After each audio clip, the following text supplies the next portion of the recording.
One of my favorite composers, Arvo Pärt, says, "In my old age, I have discovered that one note played beautifully is enough."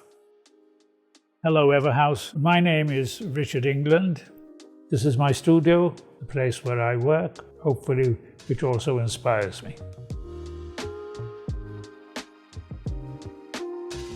I belong to an age when apples and blackberries were fruits, so that about gives you my sort of age group. The 60s was the decade which in a way changed the world. The zeitgeist of the age was absolutely amazing, both in music, in architecture, in poetry. All these extraordinary things happened. And the most important thing of all, I think, is that the future looked good.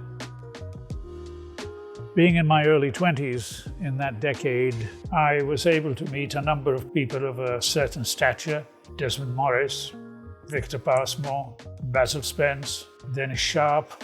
I was architect to most of these. A few minutes to solve whatever architectural problem they had. And of course, at that age, you assimilate and you take in. The important thing, I think, for me is to search for an architecture which somehow lifts the soul, an architecture which in a way cuddles and which enchants. The object of architecture is really to make the ordinary extraordinary.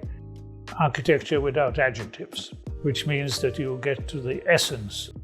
There is a tendency for people on the whole, when they look at my architecture, to think, why is it empty? I don't say empty, I say it has gone through a process of the elimination of the non-essential. I learnt that from my very good friend, the British artist Victor Passmore.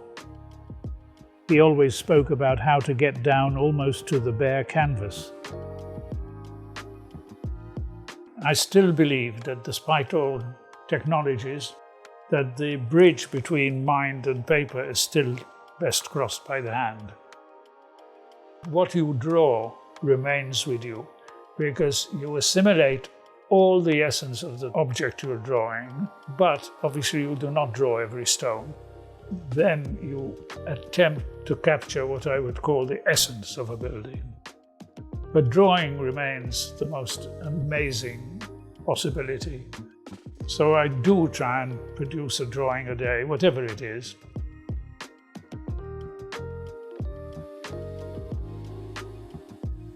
White Shadows was an interesting project. It was commissioned as a sculpture on the Slima front. One can possibly emulate the families which walk along the promenade. What can cast a white shadow, which is of course the contrary of what a shadow is. Perhaps angels cast white shadows, but then I don't know, I haven't yet met one.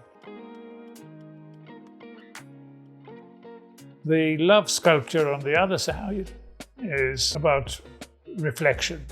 A lot of people have always questioned, well, why are there two? Well, to have a love affair, I think you need two people. The other thing was about the reflection in the water, which only happens when the sea happens to be extremely calm. But then you don't fall in love 100,000 times, you fall in love very occasionally.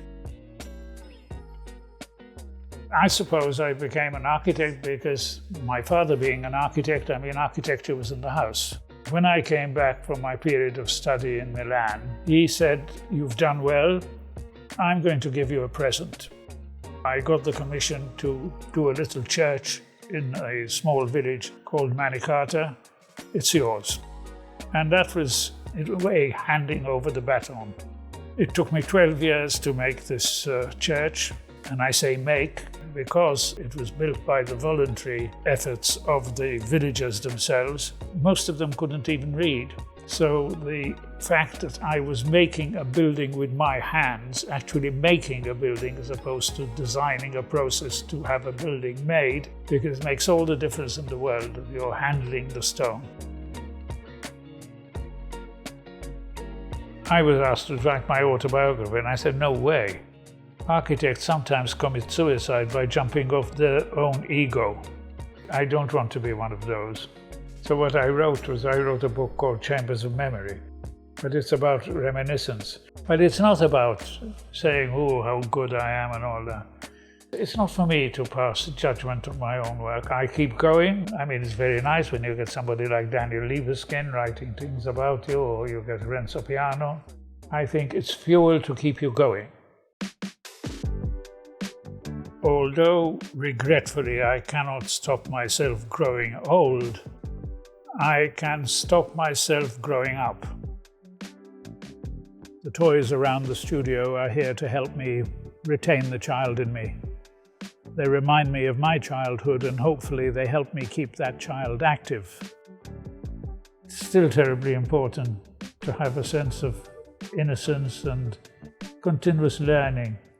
Michael Ende, in one of his books, says man dies when the last part of the child in him becomes an adult. So I struggle to keep that part of the child well within me. Subscribe to the Everhouse channel by clicking on the logo to receive updates on our latest episodes.